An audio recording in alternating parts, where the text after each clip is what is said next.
Assalamualaikum warahmatullahi wabarakatuh. Perkenalkan, nama saya Putri Naswana Ronia dengan NIM 221080215 dari Prodi Perbankan Syariah dengan tugas mata kuliah Manajemen Inovasi dan Teknologi. Di sini saya akan menjelaskan dua materi. Materi yang pertama, Creative Thinking. Yang kedua, metode dan strategi berpikir kreatif. Langsung saja kita masuk ke materi yang pertama, yaitu materi Creative Thinking. Di sini ada beberapa poin yang akan saya jelaskan. Yang pertama yaitu sistem komunikasi intrapersonal, yang kedua berpikir, yang ketiga macam-macam berpikir, yang keempat mazhab pemikiran, dan yang kelima indikator creative thinking. Sebelum masuk ke penjelasan, apa sih creative thinking itu? Jadi, creative thinking adalah kemampuan untuk melihat sesuatu dengan cara yang baru, menemukan solusi, atau menciptakan ide-ide yang inovatif.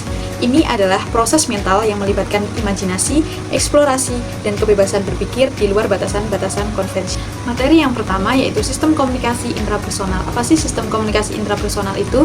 Jadi, sistem komunikasi intrapersonal adalah proses komunikasi yang terjadi dalam diri seseorang yang mencakup bagaimana kita menerima, memproses, menyimpan, mengolah informasi, serta bagaimana kita mengambil keputusan dan membuat penilaian terhadap sesuatu. Di sini sistem komunikasi intrapersonal dibagi menjadi 4. Yang pertama ada sensasi.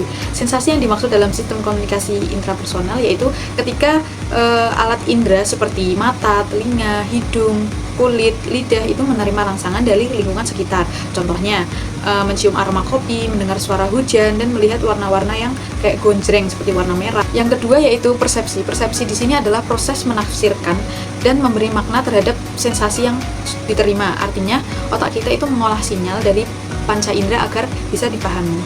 Contohnya, melihat asap, mencium bau terbakar, dan kamu itu menyimpulkan bahwa ada kebakaran.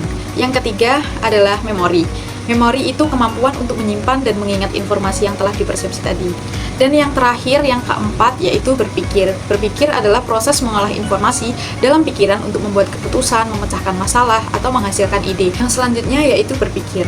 Berpikir asal katanya adalah pikir. Menurut Kamus Besar Bahasa Indonesia, pikir berarti akal budi, ingatan, angan-angan, pendapat, atau pertimbangan. Berpikir artinya menggunakan akal budi untuk mempertimbangkan dan memutuskan sesuatu serta menimbang-nimbang dalam ingatan. Di psikolog kognitif, memandang berpikir merupakan kegiatan memproses informasi secara mental atau kognitif. Jika dikaitkan dengan pemecahan masalah, sebuah proses mental yang melibatkan beberapa manipulasi pengetahuan seperti menghubungkan pengertian yang satu dengan pengertian yang lainnya dalam sistem kognitif yang diarahkan untuk menghasilkan solusi. Berpikir ada dua macam. Yang pertama berpikir austik atau melamun. Di sini berpikir austik atau melamun adalah orang yang melarikan diri dari kenyataan dan melihat hidup itu sebagai gambar fantasi seperti menghayal. Yang kedua yaitu berpikir realistik atau nalar. Di sini yang terbagi menjadi berpikir induktif. Yang selanjutnya yaitu ada mazhab pemikiran. Yang pertama ada idealisme, materialisme, empirisme, dan rasionalisme. Idealisme merupakan sebuah pemikiran dan keyakinan yang disertai cinta pada nilai termasuk kepercayaan. Pemikiran tersebut dipegang karena diyakini apa yang dilakukan merupakan hal yang benar. Yang kedua yaitu materialisme adalah paham dalam filsafat yang menyatakan bahwa hal yang dapat dikatakan benar-benar adalah materi. Yang ketiga yaitu empirisme. Empirisme adalah suatu aliran dalam filsafat yang menyatakan bahwa semua pengetahuan berasal dari pengalaman indera manusia. Kebenaran hanya dapat diperoleh melalui pengalaman. Dan yang terakhir yaitu rasionalisme. Rasionalisme adalah doktrin filsafat yang menyatakan bahwa kebenaran harus ditentukan atau diperoleh dari pembuktian, logika, dan analisis yang berdasarkan fakta, bukan berasal dari pengalaman indrawi. Yang selanjutnya yaitu berpikir kreatif.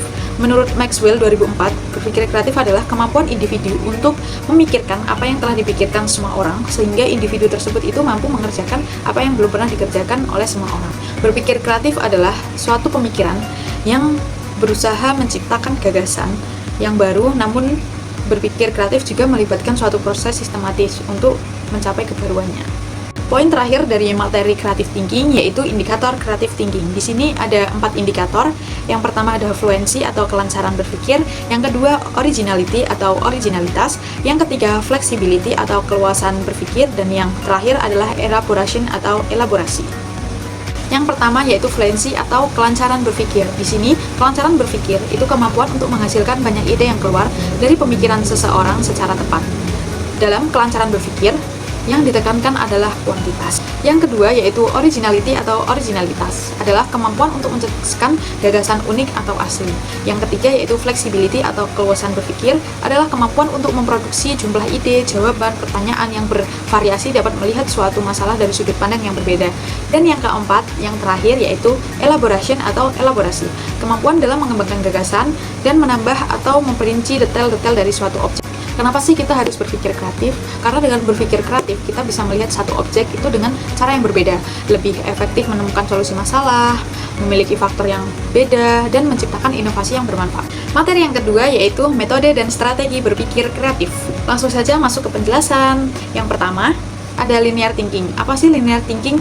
Berpikir linear adalah proses biner dengan hanya dua set jawaban benar atau salah.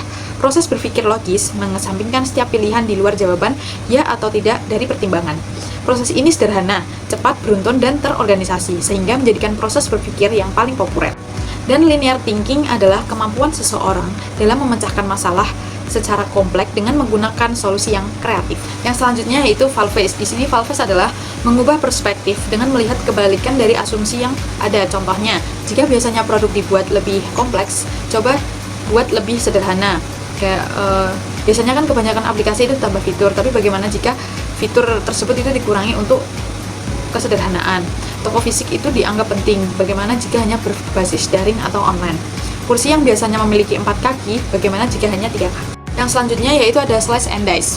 Teknik memecah masalah atau konsep menjadi beberapa kategori untuk memahami dan mengembangkan lebih lanjut. Digunakan untuk menyederhanakan masalah yang kompleks. Contoh, memecahkan strategi pemasaran menjadi aspek individual seperti target audiens, media, dan pesan. Memecahkan fitur aplikasi menjadi fungsi yang dapat ditingkatkan secara terpisah, menganalisis komponen pengalaman pelanggan dari masuk toko hingga pembayaran, memisahkan elemen estetika, fungsionalitas, dan ergonomi untuk desain yang lebih baik. Yang selanjutnya yaitu cherry split. Teknik untuk membagi ide atau masalah menjadi bagian-bagian yang lebih kecil, yang biasanya digunakan untuk menyederhanakan konsep yang rumit agar lebih mudah dikelola dan dipahami. Contohnya, memecahkan proyek besar menjadi tugas-tugas kecil yang lebih terukur. Yang selanjutnya yaitu think bubbles. Yang selanjutnya yaitu think bubble. Teknik untuk mengorganisasi ide dengan menggunakan diagram berbentuk gelembung. Setiap gelembung itu berisi ide atau konsep yang bisa dikembangkan lebih lanjut. Biasanya digunakan untuk menemukan hubungan antara berbagai ide dan memperluas pola pikir. Dan poin terakhir dari materi metode dan strategi berpikir kritis yaitu Scamper. Scamper adalah metode brainstorming yang membantu menghasilkan ide baru dengan memodifikasi konsep yang sudah ada. Scamper di sini merupakan akronim dari 7 teknik berpikir. Yang pertama ada subtypes, combine, adapt, modify, path to another us, eliminate, dan reserve to substitute atau gantikan. Menggunakan bahan ramah lingkungan dalam produksi kemasan. Yang kedua, combine.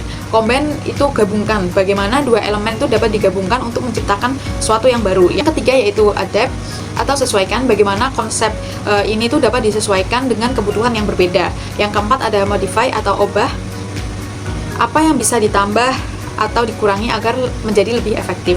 Dan yang kelima, to another us atau gunakan untuk tujuan lain. Bagaimana sih ide ini bisa digunakan di bidang lain. Yang keenam yaitu eliminate atau hilangkan. Apa yang bisa dihilangkan untuk menyederhanakan konsep tersebut. Dan yang terakhir yaitu reserve atau balikan. Apa yang terjadi jika mengembalikan atau membalik proses tersebut.